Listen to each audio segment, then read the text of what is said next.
Happy Sunday, Unity of Sacramento, and welcome to another edition of Unity of Sacramento News Live. I'm your host, Rev Kev, and I'm here with our brother Rev, Eric Donaldson. Brother Rev, how are you? I'm well, thank you. It's wonderful to Always be with you good to again. see you. Yes, and good to be seen, yeah? Yes. We're so grateful and thankful for the over-the-top outpouring of love that you express to those mothers in our community. We're hearing wonderful feedback from last week's service, and we just want to continue to shower all of those mothers in our lives with love. They're deserving of an even more time of celebration. So grateful and thankful. Thanks for all the ways you showed up and shared for Mother's Day. This edition of the news really will cover a couple of very important things that we want you to just be prayerful with us about. But one thing for certain, it is spring cleaning time. It's time for us to save the date and get our hands and hearts ready to be of service on our Sacred Unity of Sacramento campus. Even though we are sheltering in place and we've been away for a while, your big campus has lots of needs and demands. And so we're looking forward to you being with us on June the 5th. Just save the date, June 5th on a Saturday morning, to be of service to help keep things on our campus running smoothly, looking beautifully, and getting in shape for that time when at some point we will be back here together. You want to make sure that when you come back to this campus, it's better than you remembered it. Yes. Looking forward to it. The last hands-on Unity we had was amazing. It was so good to see the people that came out. Yeah. We got a lot done, but there's a lot more to do. So stick a pin in it, June 5th, beginning at 9 a.m. And I heard that you feed the people on that day. You always? As a matter of fact, we do. All right. So you don't even have to pack a lunch. We're going to take care of that for you. And it's a wonderful way to connect with some of the faces and hearts of the big givers here at Unity of Sacramento. And some of you are going to be surprised at who you're working alongside. So plan to be here with us on June 5th. Now I just want you to, if you would, give me your consciousness for a moment. Just join me in consciousness. You know, a big part of what's happened on this campus during the pandemic has come about because of people who work behind the scenes. And one of our beloveds that works behind the scenes is Tyrone Thornton. He happens to work in our multimedia department, and he makes sure that when you're watching a broadcast like you are today, you feel like you're in the room with us, you know, and so he's put his touches on our weekly program. We just learned today that his sister made her transition, his baby sister made her transition in Chicago, Illinois, Clarice Thornton. And so I want you to lend your consciousness to the Thornton family, Wanda, Tyrone, and all of his family who is standing in grief right now as we enfold them with the light of God, the peace of God, the love of God, and that they can see brighter days ahead. I know that you hold them in prayer. If you know this family, reach out to them, extend a touch of love, show them that Unity of Sacramento love as we continue to lift them in prayer. And we see God speed your journey, Clarice, into the inner realms with spirit, peeking from the balconies of eternity and receiving the love that you have earned in your journey on this planet. And so we will remember Wanda and Tyrone, especially this week. We also want to share some news about another transition that's taken place in our community that has reached not only Unity of Sacramento in rather tragic way, really traumatizing way. But the city of Sacramento, the state of California, and literally all across the nation, our own Natalia Johnson has made her transition here in Sacramento on May 7th. And here's what her sister had to say. This evening, we're remembering the life and legacy of Lubbock's own Natalia Johnson. She was a world-renowned dancer who died last week at the age of 37. So young. KLBK's Alyssa Tellez spoke to her family as they prepared to bury Natalya. Alyssa, her love for dance started when she joined Ballet Lubbock as a teenager. That's right. Natalia Johnson was just 13. Her family and friends tell me that she was passionate about her art, and she continued to share that love with young dancers.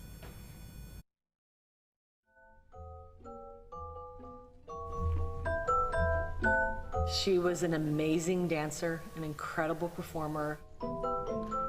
And she was a prodigy. She was just really, really talented. Full of grace and agility, Natalia Johnson is the Sugar Plum Fairy in Ballet Lubbock's 2006 production of The Nutcracker. Johnson was a professional dancer, but before the world became her stage, she began dancing in Lubbock at the Guadalupe Neighborhood Parkway Center in East Lubbock. I could look at her and see that she had a natural talent, and so I knew that we needed to get her to Ballet Lubbock as soon as possible. From the moment she walked into the studio, Yvonne Raxkey, artistic director of Ballet Lubbock, knew. First day that she was in the class, your eye just went to her. She had such an energy and a focus. Johnson went on to be her first student to move on to a professional career, becoming a member of the Dance Theater of Harlem and the Urban Ballet Theater. She was a hard worker. She was very smart. She could learn the choreography, and she just stuck with it and she ran with it. In 2013, the prima ballerina started the Natalia Johnson Conservatory of Ballet, finding passion in teaching. She was a taskmaster in an inspiring, loving way. She did not accept excuses. She expected everyone to show up and do the work. A pioneer, Natalia was the first black ballerina to come out of Lubbock, Texas to dance professionally. And although she's now taken her final bow, they know she has set the stage for other aspiring dancers. Her dance career was born in Lubbock, Texas at a community center in East Lubbock off of MLK Boulevard. And I think it sets the mark for other children that are in Lubbock. Johnson's services are expected to take place here in Lubbock next week. Ballet Lubbock says they plan to hold an event for Natalia sometime in the future.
Most of you know that Natalia and her sister Candace really incubated their dance program right here on the campus of Unity of Sacramento, along with their girls' self-esteem program.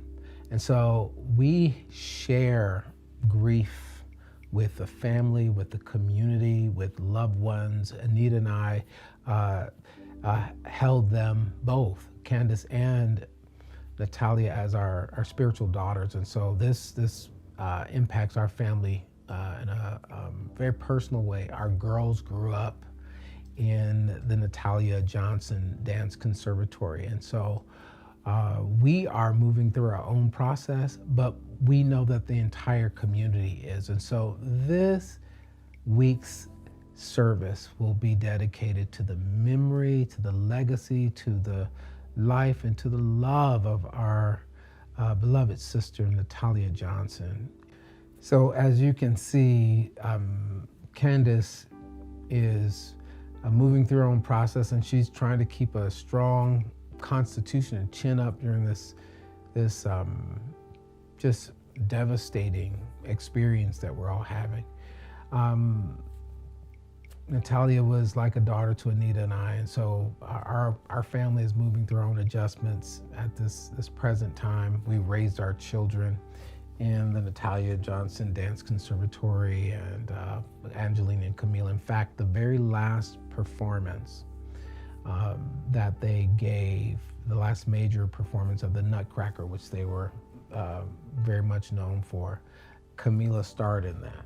I remember that. Remember that? Yes. Yes, in fact, I remember, of course, it was happening while we had things going on here on campus, but I wanted to bring something, so I brought the flowers, and that was the last time I saw Natalya as well. Yeah, she was magical. She really saw all of the children. She served the children that many would turn away. And so this Sunday, we're paying tribute to her, giving thanks that she passed by our way and touched our lives and touched this nation in such a short time. So join us in holding her family in consciousness, her mother in Texas and her sister here in Sacramento. We will keep you updated about service arrangements as we get more information. But today, we hold in the light our beloved Natalia Johnson as she transcends into her angelic post, because truly she was heaven sent. And with that, let's go to church.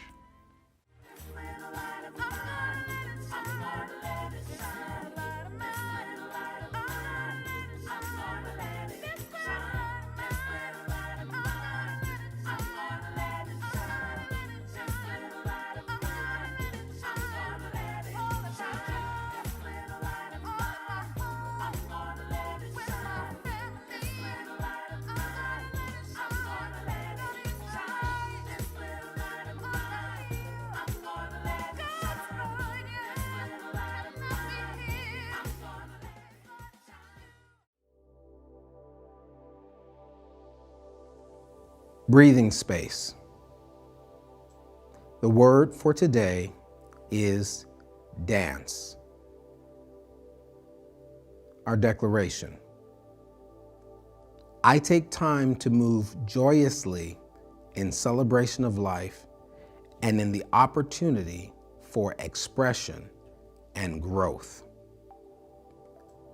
I take time to move joyously in celebration of life and in the opportunity for expression and growth. I take time to move joyously in celebration of life and in the opportunity for expression and growth. Dance is the hidden language of the soul.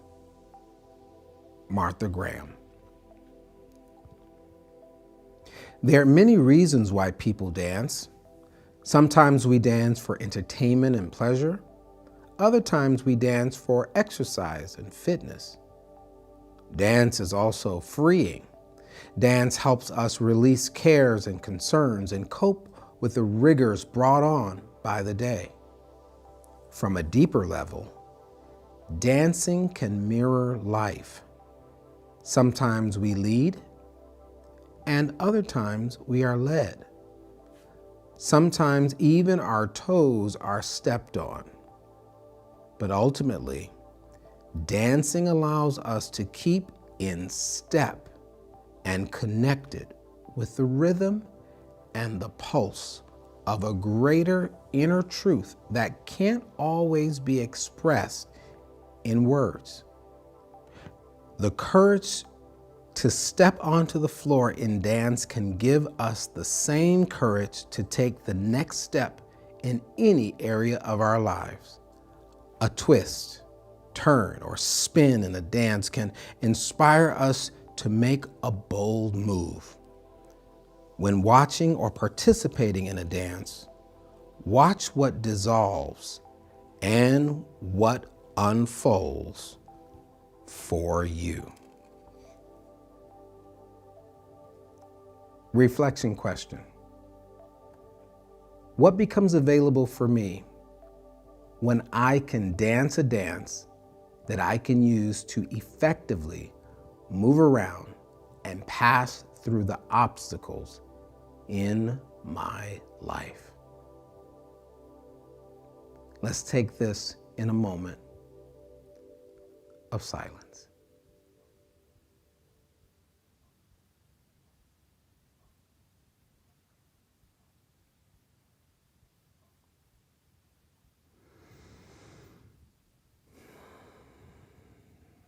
Amen. And remember to breathe.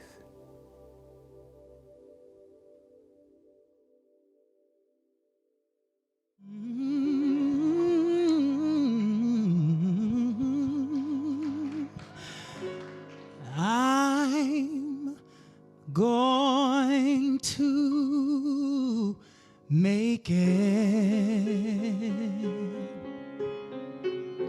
I've decided within myself I'm gonna make it. And I don't care what people say about me. I've got to do what's right for me. I'm going to make it. I'll get a brand new start. I'm tired of faking it. I've got a lot of love in my heart to lead and guide the way.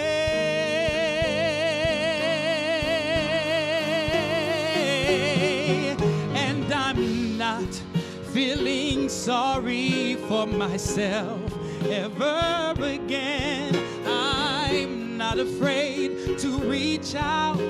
I'm not afraid to win. I've got love on my side. I've got self-esteem. I've got pride. And I am sure if I try, I will win. So you can make it. With God on your side, you can take it.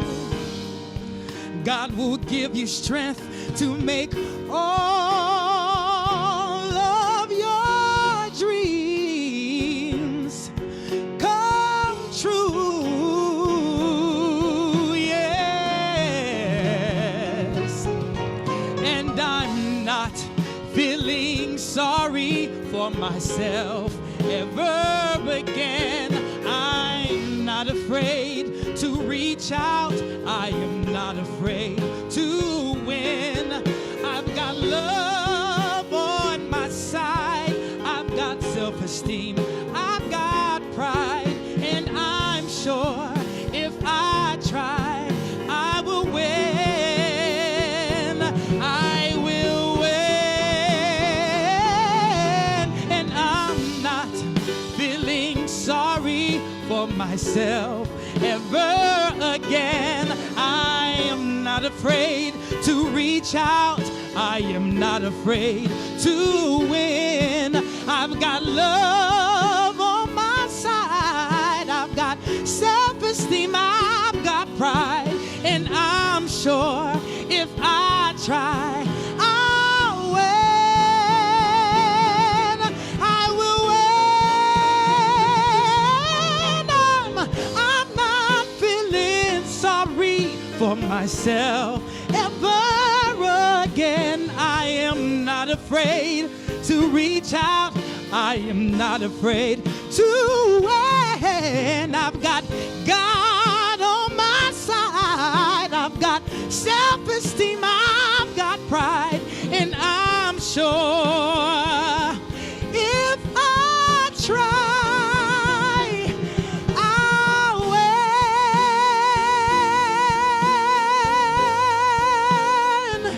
I believe I'll win. No matter what it looks like, I'll win. No matter what it feels like, I guarantee you win.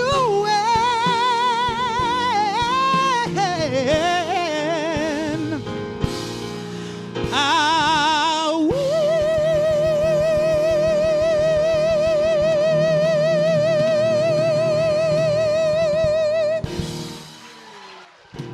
Come on in. Welcome, everybody. Welcome to your beloved community, Unity of Sacramento. I'm Reverend Eric Ovid Donaldson, and I'm so glad to see you this morning. And I have to straight up ask you this question right now. Are you ready for it?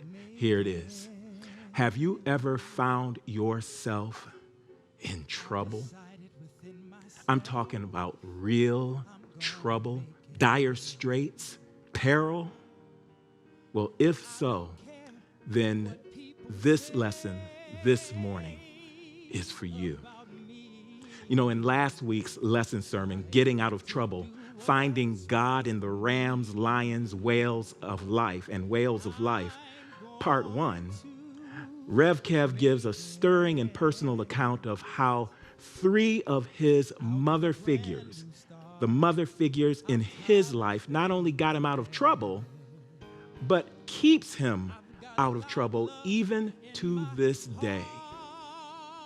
Give some hearts and hugs to Rev Kev. He did a phenomenal job last week. Loved the singing, loved what he shared about his personal stories, his personal life, his personal troubles and challenges, and how he found God in the rams, the lions, and the whales. And let's give a round of applause, a thumbs up for Rev Charles as well, who accompanied him on the piano last week. It was phenomenal. I loved seeing the two work together in such a beautiful and profound way. On Mother's Day.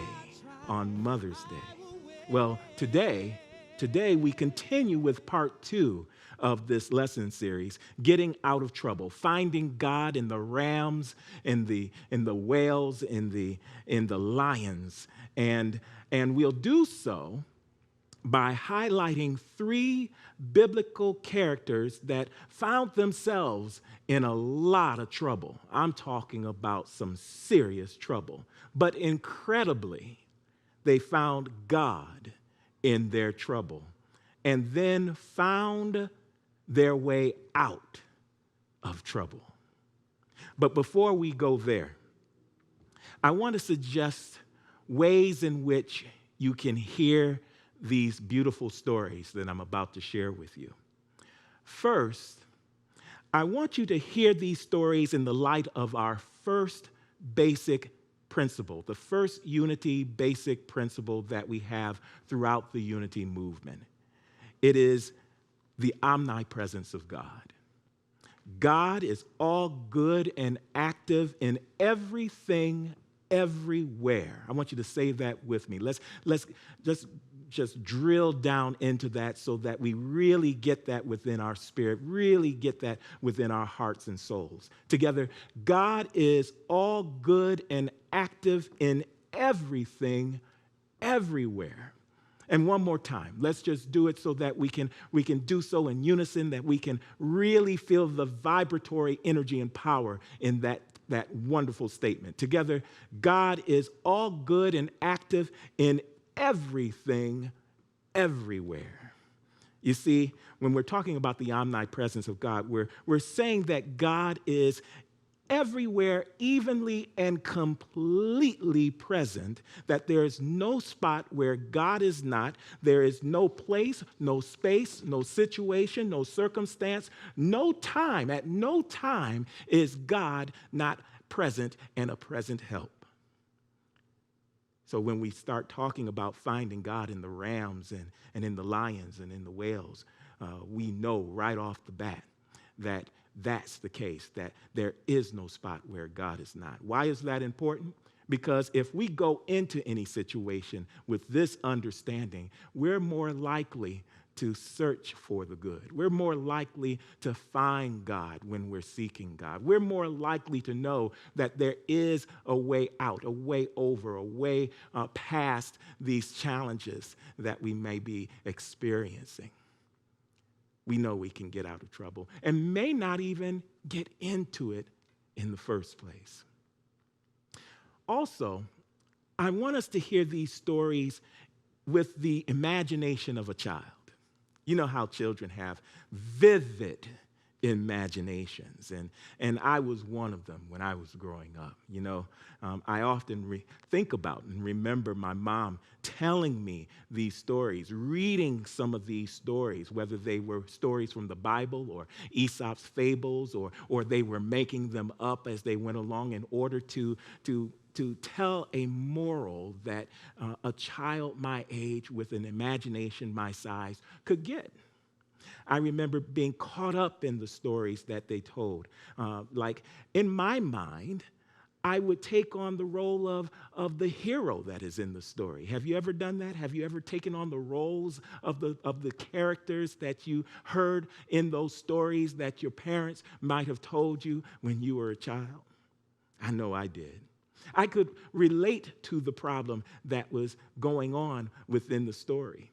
I would feel the challenge of the antagonist, and like the hero, I'd figure out how to overcome it. All of that going on in my mind, all of that going on in my imagination. And at times, I could have sworn that those stories were about me. Yeah, they were about me. Or at least an element or an aspect of who I am and what I might encounter in life. I didn't know I got it, but I got it. And I remember asking my mother, "Mom, is that story true?" Because some of the stories really are pretty incredible, if you've heard some of these stories. Some of the things that were done, and in my mind, my imagination just took flight with them. And then one day I just found myself asking, "Mom, is that story true, really? Did that really happen?" And she would always answer the question with a question. Oh, she was really smart. She was a master in psychology. She was a Detroit social worker for 25 years. She knew how to handle her son. And she would ask a question with a question. And she would say, "What do you think?" You see, I knew what she was doing. At least I know now what she was doing. See, she didn't want the accuracy or the inaccuracy of the story to get in the way with the principle that was lying underneath of the story. The reason that she was telling the story is that we could understand what the story was trying to say about life, what it was trying to say about how to live, how it was giving us ways of being in the characters and the situations that they faced. And so that kept my imagination engaged on what was possible for me. I could always defeat the giant. I could slay the dragon without getting burnt to a crisp. I could make the right choices. I could address and resolve difficult issues. I could live happily ever after. All of that was going on when I was a child, and now years later, here I am dealing with the realities of my life, and as good as my life has been, thank you, God, there are still those moments when I wondered, what did I get myself into? Have you ever wondered that of late? Or perhaps you said, how did I get myself into this mess? Or maybe you are asking right now, am I going to get through this? Am I going to make it through? You see, my life has not been without those moments of difficulty, disappointment, and trouble. And believe it or not, I still have problems. But I opened this book we call the Holy Bible, and I began to read the Gospels that are within them. And just as I did back then with the stories in my childhood, with all the hope and the dreams of a child, I began to see myself in the best possible light. And I also began to look for the divine intervention, the transformation, the overcoming. I began to look for the God in the rams. Look for the God in the whales. Look for the God in the lions. Whatever it was that was going on for me, whatever is going on for me, no matter how difficult, no matter how challenging, I'm able to see the light at the end of the tunnel. And my faith continues to drive me forward. And so these are the ways that I want you to hear these stories. I want you to look for the light that's within the story. Find the God that is within the story. I want you to look at the story with the understanding that God is everywhere, evenly and completely present. And I want you to join me in having a vivid imagination. See yourself in the story as every character within the story, as every location, as every person, place, thing, and situation. How does it relate to who I am and who I can be or become? And the first story that we're going to talk about today is a story from Genesis. You'll find it in Genesis, the 22nd chapter. It's a powerful story about how Abraham nearly sacrificed his son Isaac. And if I were to start this story, I would start with Abraham and his wife Sarah themselves, because that was miraculous in and of itself that they had a child. I don't know if you know this, perhaps you are aware of the story or not, but they had Isaac when Abraham was 100 years old. And what's more, Sarah was 90 herself. And so they were way past that mark where you would consider giving birth and having children. And yet, here they are. And it was such a joyous occasion, it was such a joyous moment that Sarah called the child Isaac. Isaac means laughter. Isaac means joy. Isaac means God made me laugh. Or as I would like to say, or think, it means God gave me the last laugh. Because I know that there were people who didn't think that it was possible. There were people that didn't think it could be true. Oh, she was just gaining weight to gain weight. There's nothing going on there. But here he is. Laughter and joy and the last laugh. Well, Isaac begins to grow up and he becomes a beautiful child. And one day, Abraham is hearing God say, I want you to go to Mount Moriah and sacrifice your son. Sacrifice Isaac. And Abraham, being the faithful person that he is, as a matter of fact, Abraham means father. Abraham means faith in God. He gets two men together and he gets his son and they begin to walk toward the mountain that God directs them to go toward. When they get to a certain space, he tells the men that came with him to stay behind, and he then takes some supplies and his son Isaac up into the mountain. And as they're going up into the mountain, Isaac sees something. He notices something, and he asks his father a very vital question. You'll find this in Genesis 22, the 7th and 8th verses. Isaac says to his father, Abraham, father? And he said, here I am, son. And he said, the fire and the wood are there, but where is the lamb for the burnt offering? And Abraham said, I want you to get this. Abraham said, God himself will provide the lamb for a burnt offering, my son. Whew. What powerful words. Because I get where Isaac was coming from. I mean, he was old enough at this point to ask that question. That means he understands what a burnt offering is. He understands what a ritual and ceremonies are. He has been here before. He knows what's supposed to come along on the journey. And so he's got his mental checklist. He says, wood,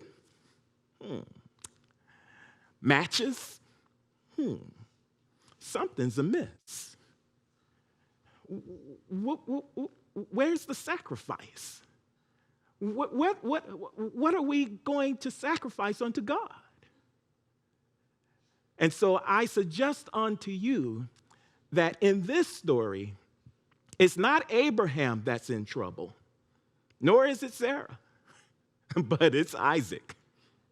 Isaac is in a heap of trouble because he's about to get burnt up. In fact, the story goes on, and he actually finds himself bound. Abraham binds him and places him on the altar that he makes unto God. And then an angel intervenes. Oh, there is no spot where God is not. An angel intervenes and says, don't you lay a finger on that child. In fact, it was only a test to see how faithful you would be, Abraham.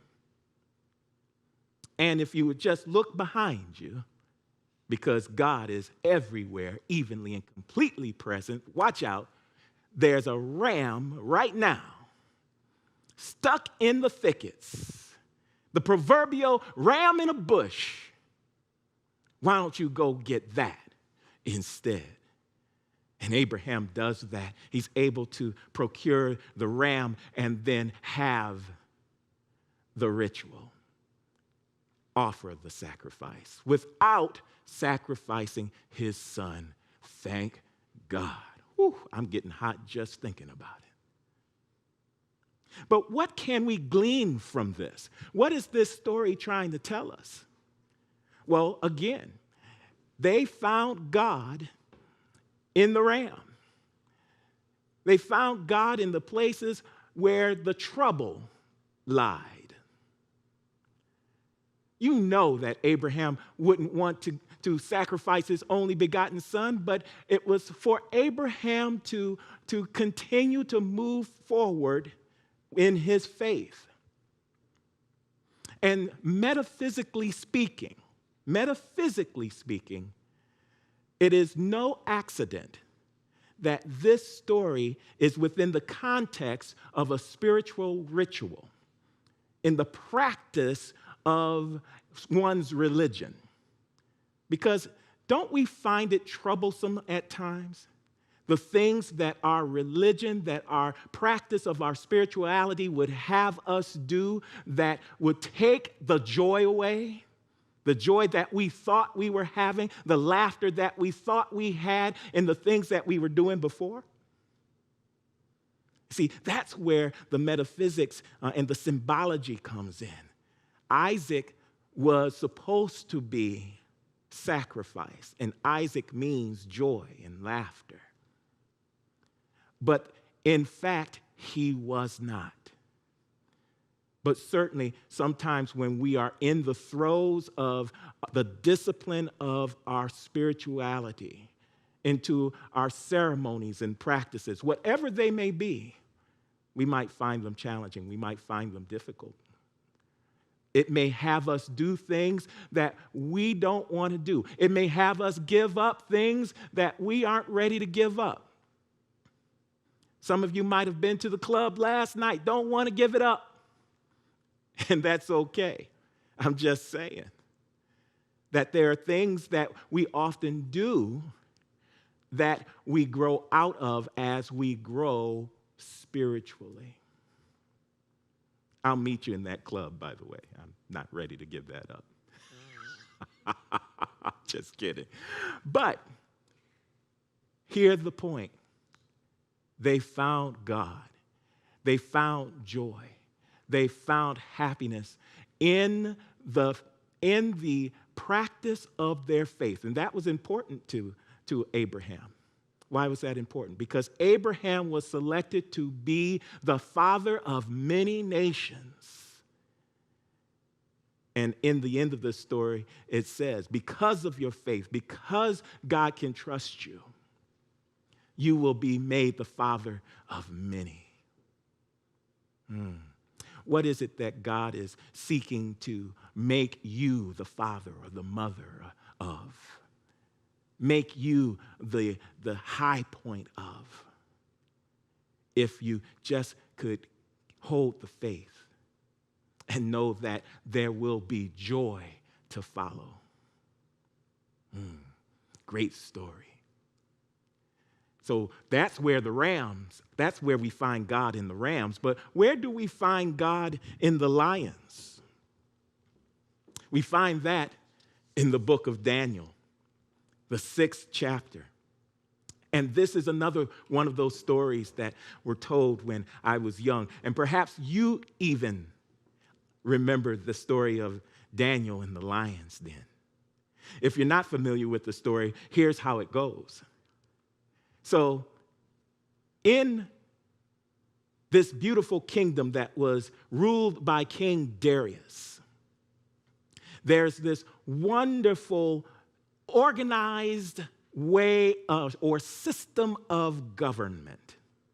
And in this system of government, there are about 120 governors to help manage and rule the kingdom for King Darius.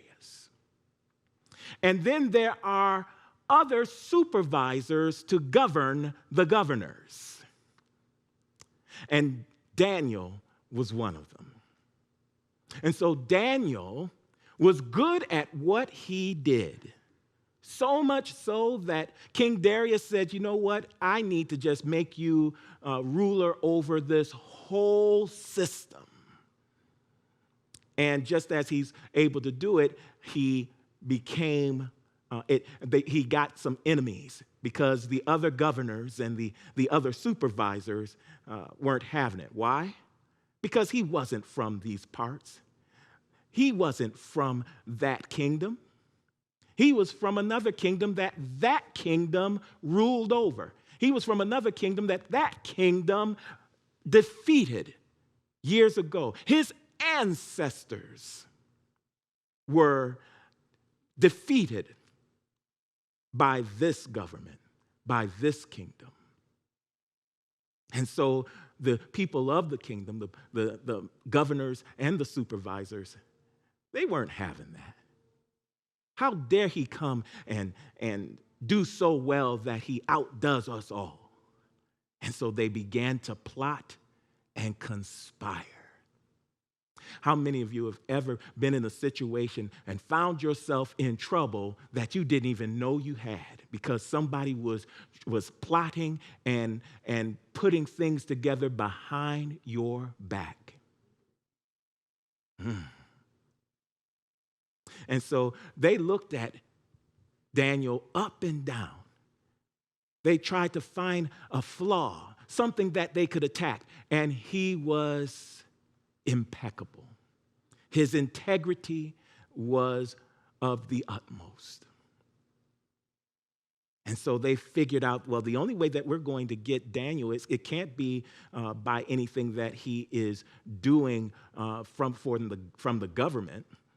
We've got to get him from the space of his religion. We got to get him from the space of his spirituality, because Daniel was one of those people who always worshiped his God and no other.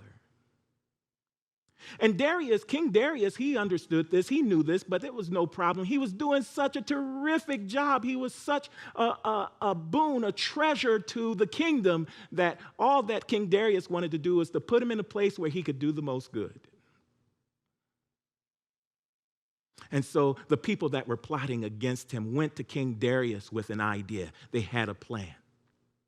And the plan went something like this. They went to the king and said, King, we think, first of all, King, may you live forever. And King, we think that there should be a 30-day period where we worship you and only you. So no matter what God somebody worships on the regular, during this period of time, it should only be you. How you like that? And furthermore, do it so that nobody else can overturn this law that you put into place, because this is your law. And Darius swallowed that hook, line, and sinker and said, you know what? That would be pretty good. So I therefore decree and proclaim it King Darius month, where you worship no one other than me. And so that was proclaimed, it was declared, and it was put into place. And then not long later, they came back to King Darius and said, have you seen what Daniel is doing? See, because what Daniel was doing was worshiping his God 3 times a day. And the way that he would do it is that he would get in front of his window, which was pointed toward the direction of Jerusalem.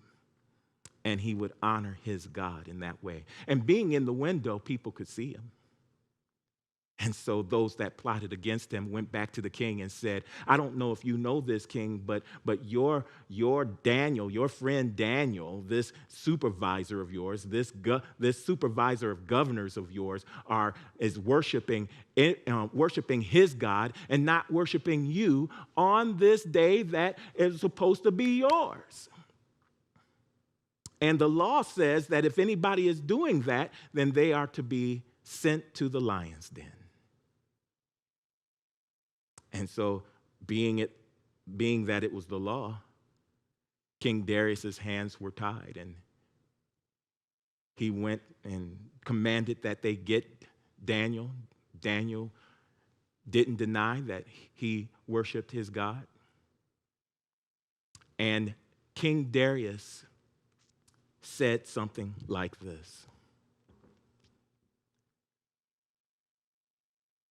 In Daniel, the 6th chapter, the 16th through the 22nd verses, it says, then the king gave the command, and Daniel was brought and thrown into the den of lions. The king said to Daniel, may your God, whom you faithfully serve, deliver you. A stone was brought and laid on the mouth of the den, and the king sealed it with his own signet and with the signet of his lords, so that nothing might be changed concerning Daniel. Daniel was in trouble. Then the king went to his palace and spent the night fasting. No food was brought to him, and sleep fled from him. You see, the king didn't want this to happen to Daniel, but again, it was a law that he had put into place, not knowing that Daniel was that faithful to his God. Then at the break of day, the king got up and hurried to the den of lions. And when he came near the den where Daniel was, he cried out anxiously to Daniel, "Oh, Daniel, servant of the living God, has your God, whom you faithfully serve, been able to deliver you from the lions?"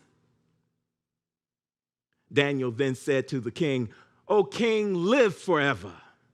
My God sent his angel and shut the lions' mouths so that they would not hurt me, because I was found blameless before him, and also before you, O king. I have done no wrong." In other words, I haven't done anything wrong to my God. And King Darius, I would never do anything to harm you as well. Well, that's all that King Darius had to hear. He called and gave the command for people to get him out of the den. Daniel was taken out of the den. He was checked by all the physicians. There was nothing wrong with him whatsoever, not so much as a nibble, not so much as a bite anywhere on his body, praise God. But the story didn't end there. Because then King Darius commanded that those who plotted against Daniel be placed into the den. And it was said that they didn't even get to the bottom of the den before they were ripped to pieces by the lions. What a powerful story that is. What can we glean from that story? Well, one of the things that we can glean right off the bat is something from the very meaning of the name Daniel, which means God is my judge. And that word judge, there's another word that comes out of that word judge. It's justice. So you could say that God is my justice as well. And just as Daniel said when he replied to King Darius, he would never do any harm. And never did. And so what we can glean from this is to do no harm. Do no harm. For if you do no harm and do all good, you will find God in any situation that you face. That another way of saying do no harm would be do unto others as you would have them do unto you. And one of the things that we learn about that law, the golden rule, is that it goes both ways. Oh, don't it cut both ways? Because we see in this story that there were people that did seek to do harm, and they were indeed harmed. If you want to get out of trouble, find God in your worship, and you will discover that when you do no harm, that no one and nothing could ever harm you. I go back to the last laugh. You will get the last laugh.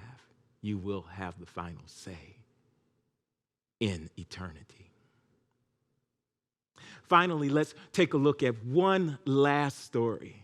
It's a wonderful story. It's one of those stories that it can be unbelievable when you're reading it, but then when you read it again and again and again, you go, you know what? There's something in this story that is for me. It's the story about Jonah and the whales. We talked about the rams. We talked about the lions. Now let's talk about the whale. In this story, Jonah also hears from God. And God tells Jonah to get up and go to Nineveh. And at Nineveh, tell them that if they don't change their ways, their city is doomed. If you know anything about Nineveh, Nineveh was a great metropolis, but it was filled with all sorts of wickedness. And Jonah just wasn't feeling it, quite frankly. He was running away from this task. It was too awesome for him. He didn't know how to do it. There was something about it that he just did not vibe with him. And so he took the first thing floating out of there in the other direction. He wasn't going to Nineveh at all. He got on a boat, and the boat started sailing. And then the next thing you knew, the boat was tossed and turned by some vicious winds on the seas. The winds and the waves were so vicious that the people that were on the ship were told, start praying to your God, whoever your God is, because I don't know if we're going to make it. We already jettisoned all of the things off of the boat that we could in order to make it lighter, but we're still being tossed and turned. We're taking on too much water. Oh, pray to your God. And then they looked at Jonah, and they said to Jonah, why aren't you praying? And Jonah wasn't feeling too up to praying to God because he knew what he had done and what he was running away from. And so it was at that time that it became clear that the reason for the storm was because of Jonah. And so by Jonah's request, the sailors and the men that were on the ship tossed him off the ship.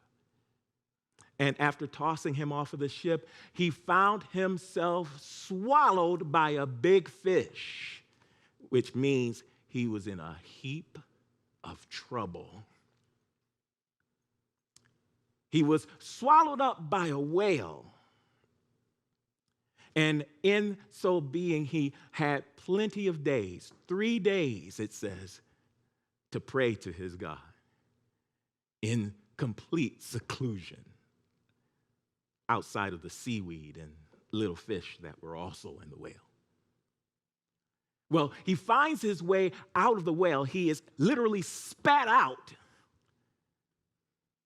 And then he gets an opportunity to try that thing again, to obey God when God says to do something. He got an opportunity to try it again. And so he goes to Nineveh. And he, being the prophet that God wants him to be, he goes there and he proclaims that Nineveh is doomed if they don't change their ways. God said, "You're done." And then when he said that, he was so effective that the people were moved. The people heard him, and they began to pray.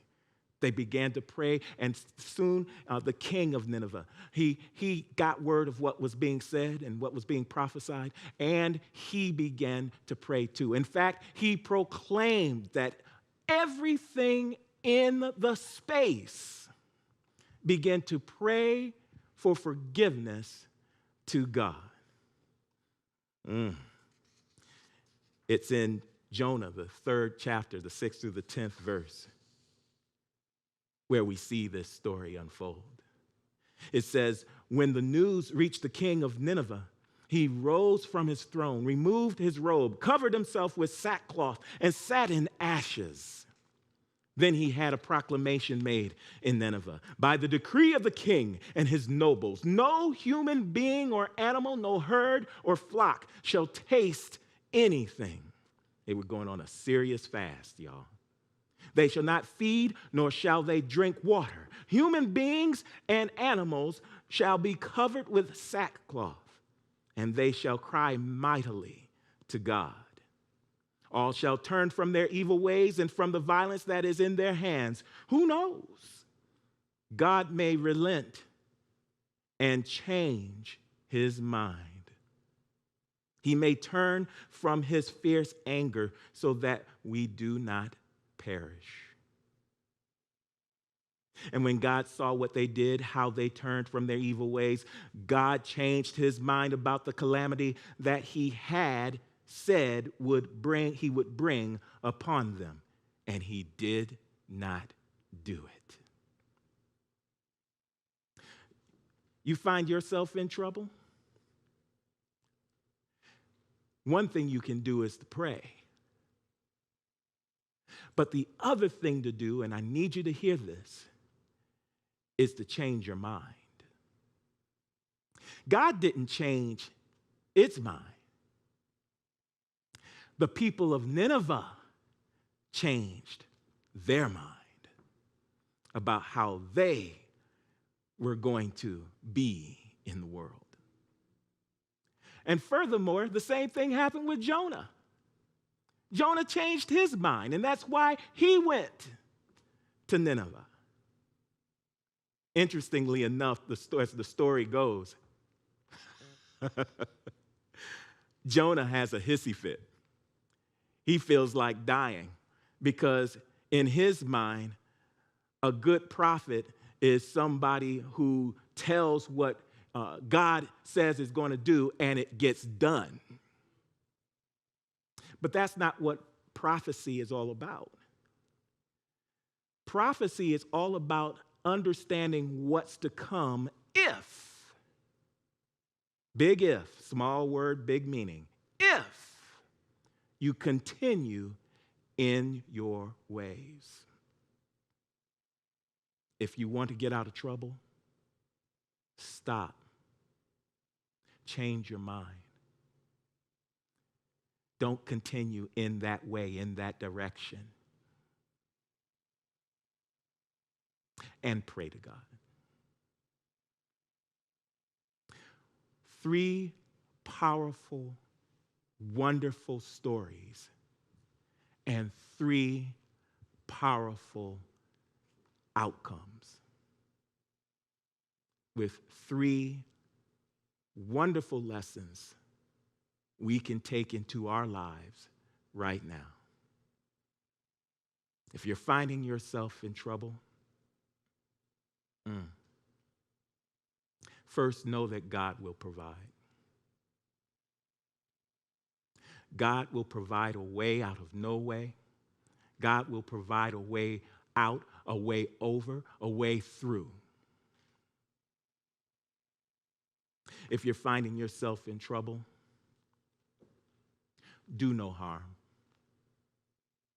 Do unto others as you would have them do unto you.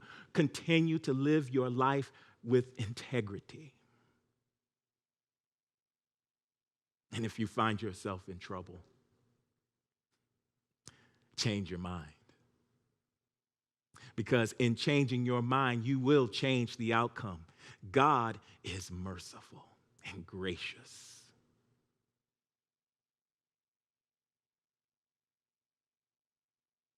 So the next move is yours. Can you find God in the rams, in the lions, or in the whales of your life? I pray you can. I know you can. And I know you will. In the name, the nature, the consciousness, and the conviction of Christ Jesus, so it is, and so we are. Amen. What kept me sad was a story in my head about what I never had and what I never said. Well, I've got a song that the flowers gave to me. They help me to be strong. You know, they help me to be free. 'Cause when I'm walking with you, I'm walking with God. And when I'm talking with you, I'm talking with God. And when I'm praying with you, I'm praying with God. If God is all there is, everything is God. When I'm laughing with you, I'm laughing with God. And when I'm singing with you, I'm singing with God. And in the arms of my friends, I'm in the arms of God. God is all there is, and everything is God.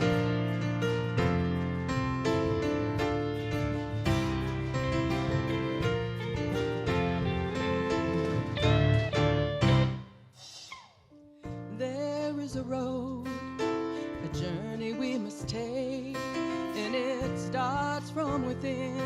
You know, it's just a thought away. Well, I got these songs that the flowers give to me, and they help me to be strong. You know, they help me to be free. 'Cause when I'm walking with you, I'm walking with God. And when I'm talking with you, I'm talking with God. And when I'm praying with you, I'm praying with God. God is all there is, and everything is God. When I'm laughing with you, I'm laughing with God. And when I'm singing with you, I'm singing with God. And in the arms of my friends, I'm in the arms of God. God is all there is, and everything is God. Yeah, God is all there is.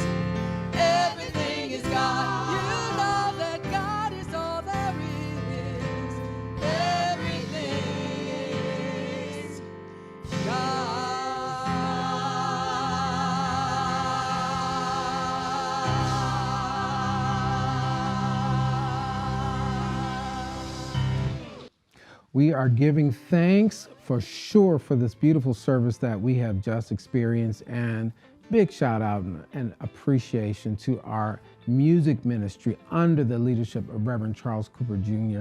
But who can deny the power, the effectiveness, the energy, the humor even of our beloved Senior Associate Minister, Reverend Eric Donaldson, Rev E, bringing the message today and reminding us that we are always in the presence of God, and no matter where we are, God is right there. And so we can always get out of trouble into some good trouble. Yes? I'm so grateful and thankful. I know my soul is fed, and I'm affirming and seeing and knowing that your soul has been nurtured and nourished this very day. And so I want to invite you to bring your energy of generosity to this spiritual community so that we can reach more people, touch more lives, and find people right at the point of their need, right there with a powerful message, the inspiration that comes from this campus that wakens consciousness and that inspires people to be a force for good in the world. Your giving, your generosity, your faithful support of this ministry does that. And I'm asking you to match my faith and match my commitment as a recurring tither to this ministry. Support the work of Unity of Sacramento, and I know that you are setting yourself up for a blessing in expected and unexpected ways. That's just how God works. And here's how you do it. Visit our website at www.unityofsacramento.com. Right there at the top of the front page, you will see a donation button.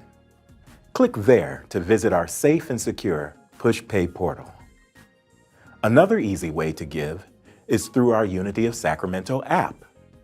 Download the app on your smartphone or tablet, and on the front page, look toward the bottom of the page for your giving heart, which will also take you to our push pay portal. You can also write us. Send your letters to Unity of Sacramento, 9249 Folsom Boulevard, Sacramento, California, 95826. So many people are shopping online, and if that's what you like to do, then support us through Amazon Smile. Visit smile.amazon.com and designate Unity of Sacramento as your charity of choice. You will automatically be making a contribution to our beloved community. And of course, you can always make your donation by using Venmo or Cash App, as seen on your screen. I especially want to give thanks to those of you who are making that commitment, making that stretch, taking that step to being a recurring giver at Unity of Sacramento. It's how we project the resources that we use to plan and to schedule and to make things happen on this campus. So I really give thanks for those of you who are doing that. I give thanks for all of you, however you have been prepared to give and are supporting us this day. Big shout out to those of you who participated in the big day of giving and you prioritize Unity of Sacramento. We thank you for that. We recognize that some of you stretched and went above and beyond. And so we thank you for those gifts as well. Let's take a moment to bless your gifts, to confer prosperity and good and the love of God over the gift that you're giving. Remember, it's like a seed, so we want to make sure that that seed is fertilized with the spoken word. We're activating the power in that seed. We're releasing the secret that's in that seed to prosper and bless you. Divine love in and through you blesses and multiplies all that you are, all that you have, all that you give, all that you receive from the storehouse of God. Rich supply comes to you, through you, as you, and for you right now in a never-ending cycle of increase and enjoyment, ever flowing, overflowing, instantly, constantly, perfectly, and permanently from all points in the universe. God's unfailing supply is flowing to you right now. Thanks, God, so much for so much. Thank you, beloved, for your generosity and for your support of Unity of Sacramento International Spiritual Center. We are on the move, and we're moving together with you. Yes? Well, I'm expecting you to move forward in this week with your spirits up, knowing that you've got the right spiritual tools on your spiritual tool belt, and you're building a life worth living. So let's go forth this week and design a life of purpose, passion, peace, and prosperity, and be a force for good in the world. We'll see you next week. Peace and blessings.